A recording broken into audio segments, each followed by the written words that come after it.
let's talk about one of the biggest economic flip-flops in history. We're going to unpack the story of how India, which was once a global manufacturing giant, the world's workshop, really, was completely rewired to become, essentially, a farm for the British Empire. So, how did it happen? So to really get a grip on just how massive this change was, you have to picture this. For hundreds of years, the world beat a path to India's door for its amazing goods. We're talking about Indian silk and cotton textiles that were so incredibly popular and so high quality that they just dominated international markets. This wasn't some small side business. This was the engine of a powerful export-driven economy. Which brings us to the big question, right? How on earth did that happen? How does the world's go-to workshop end up becoming the empire's farm? Well, the answer is, it was no accident. It was the direct result of a very deliberate, very strategic shift in policy. You see, this whole story begins with a relationship that, honestly, looked completely different at the start.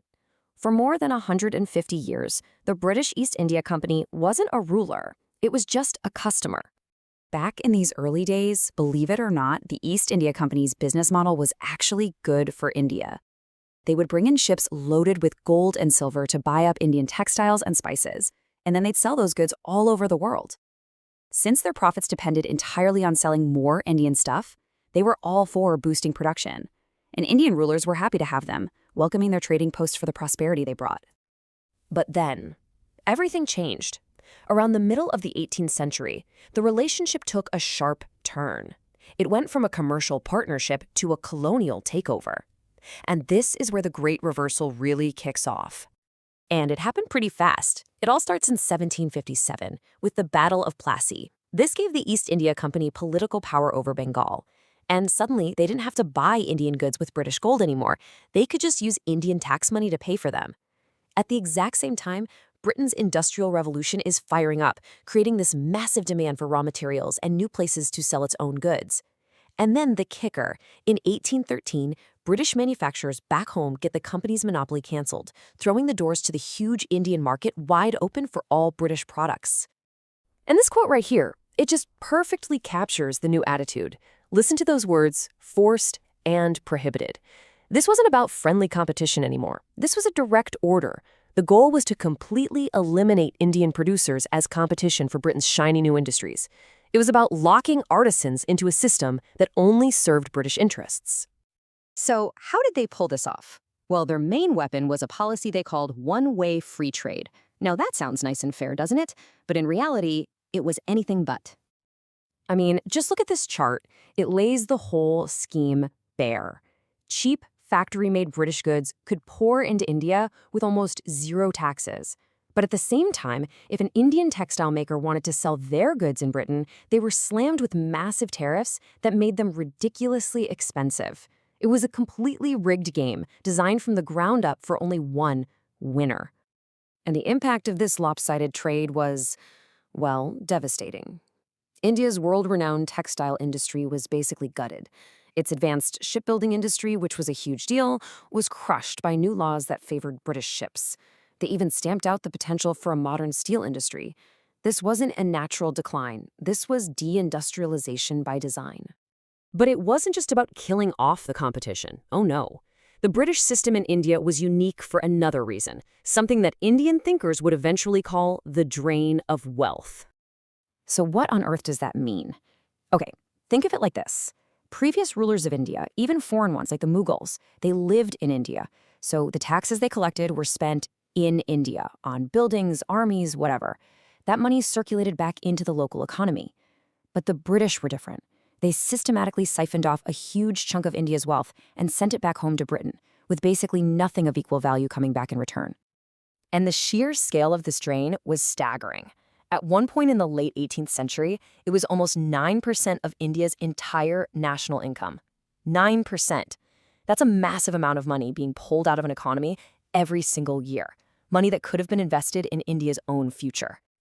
And look at how this drain evolved. At first, it was pretty brazen, outright bribes and shady profits from trade permits. But as time went on, it got more sophisticated, more invisible. It was just baked into the system.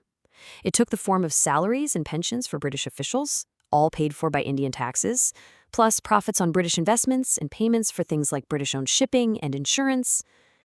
So, who figured all this out? Well, it was these men, pioneering Indian nationalist thinkers. Guys like Dadabhai Naoroji, whose book was a total game changer, were the first to really identify and calculate this drain. And what's so important is that they weren't just making passionate speeches, they were using Britain's own data to build an airtight economic case against colonial rule. Okay, so right about now you might be thinking, hang on, what about the railways? Didn't Britain modernize India? And that's a key part of the story, for sure. But the real question is, who was all that infrastructure really built for? This here lays out the colonial playbook. The railways were incredible feats of engineering, no doubt. But their layout wasn't designed for India's internal development. It was strategic. The goal was to get raw materials like cotton out to the ports and to get finished British goods in to the interior markets. They were also crucial for moving troops around for military control, and just as important, they were a super safe and profitable investment for British money. And the way they paid for it all? Well, there's this fantastic phrase that just sums it up perfectly. Private enterprise at public risk. British companies got to build the railways, but it was the Indian taxpayer who shouldered all the financial risk. So what did public risk actually look like? Get this. British investors were guaranteed a 5% return on their money, which was an amazing deal at the time. If the railways didn't make enough profit to pay them, no problem. The bill was footed by the Indian government, using, you guessed it, money from Indian taxes. It was a totally risk-free, high-yield investment for Britain, funded entirely by India. So when you add it all up, all of these policies, the one-way trade, the wealth drain, the strategic infrastructure, what's the final picture? Well, it's a complete and total transformation of India's place in the world economy. This slide just puts it in the starkest terms possible. The workshop became the farm. The exporter of valuable finished goods became a supplier of cheap raw materials. A country with a world-class shipbuilding industry became a captive market for British products. Essentially, India was remade into an economic colony, perfectly shaped to fit the needs of industrial Britain. And that really leaves us with this final thought. This isn't just a story from the history books. Its legacy is still being debated today in conversations about global trade and development.